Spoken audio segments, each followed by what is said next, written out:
दोस्तों, कैसे हैं आप सब। उम्मीद करती हूँ आप सब बिल्कुल ठीक होंगे। आज मैं आपके लिए लेकर आई हूँ एक ऐसी कहानी जिसमें है प्यार, इमोशन और रोमांच का तूफान।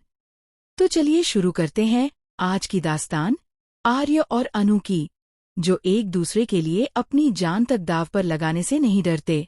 कहानी की शुरुआत होती है एक साजिश से। जालंधर नाम का आदमी आर्य से पुरानी दुश्मनी रखता है और अब उसने तय कर लिया है कि इस बार आर्य को जिंदा नहीं छोड़ेगा।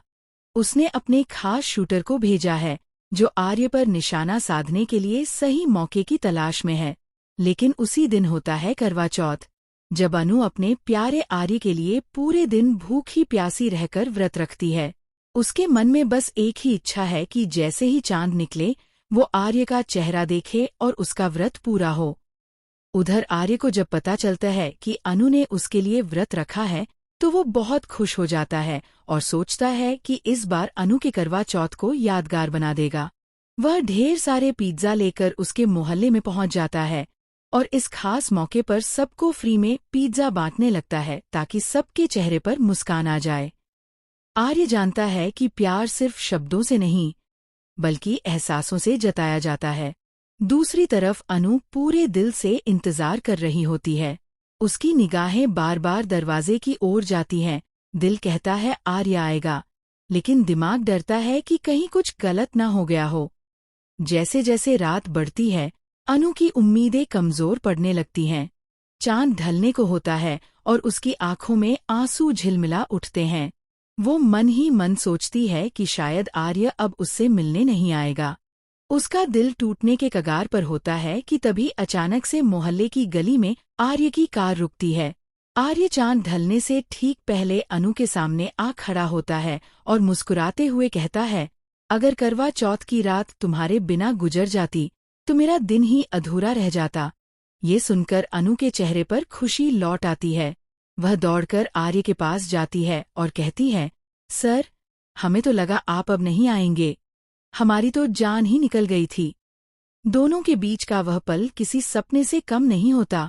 लेकिन दोस्तों, यहीं पर कहानी मोड़ लेती है, क्योंकि ये तो बस शुरुआत थी। असली खेल तो अब शुरू होने वाला है। उसी वक्त पास की एक छत पर शूटर बंदूक ताने बैठा होता है। उसका निशाना साफ है, आर्य। जालंधर दूर से अपने फोन पर सब कुछ लाइव देख रहा होता है और मुस्कुरा कर कहता है, अब देखते हैं आर्य, तुम इस बार कैसे बचते हो। अनु कुछ गड़बड़ महसूस करती है। उसे लगता है जैसे कोई उन पर नजर रख रहा है। वह कुछ कहने ही वाली होती है कि आर्य उसका हाथ थाम कर कहता है, अनु, शांत रहो। हमें देख रहा कोई दुश्मन यहीं कहीं आसपास छिपा है। आर्य की निगाहें चारों ओर घूमती हैं और तभी उसे कुछ चमकता दिखाई देता है। ऐसा लगता है मानो बंदूक का निशाना सीधा उसकी तरफ हो। हवा में तनाव घुल चुका है। अनु डर से कांप उठती है। उसके हाथों में दिया जल रहा होता है, जो हवा के झोंके से बुझने को होता है। लेकिन आर्य तुरंत उसे अपनी हथेली से ढक लेता है।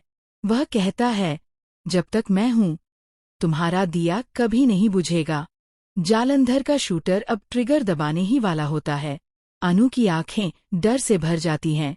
वह आर्य को बचाने के लिए उसके सामने आने की कोशिश करती है, लेकिन आर्य उसे पीछे धकेल देता है। हवा में एक हल्की सी आवाज गूंजती है और उसी पल सब कुछ रुक जाता है। क्या गोली चली? क्या आर्य को चोट लगी? या फिर आर्य ने आखिरी पल में खुद को बचा लिया? ये सब जानने के लिए दोस्तों, आपको अगला हिस्सा जरूर देखना होगा, क्योंकि आगे की कहानी में आने वाला है एक ऐसा ट्विस्ट जो सब कुछ बदल देगा। ये तो बस शुरुआत थी। असली तूफान अभी बाकी है। प्यार और बदले की ये लड़ाई अब और भी ज्यादा खतरनाक होने वाली है। तो देखते रहिए कि क्या आर्य उस शूटर से बच पाएगा या इस करवा चौथ की रात लेकर आएगी कोई नई तबाही। अगर आपको ये कहानी पसंद आई हो तो वीडियो को दिल से लाइक करें, अपने दोस्तों के साथ शेयर करें और हमारे चैनल भरत ड्रामा ट्यूब को सब्सक्राइब करना बिल्कुल न भूलें, क्योंकि हम रोज लाते हैं आपके लिए ऐसी ही रोमांचक, इमोशनल और ट्विस्ट से भरी कहानियां। फिर मिलेंगे एक नई कहानी के साथ। तब तक के लिए खुश रहिए, सलामत रहिए और देखते रहिए भरत ड्रामा ट्यूब।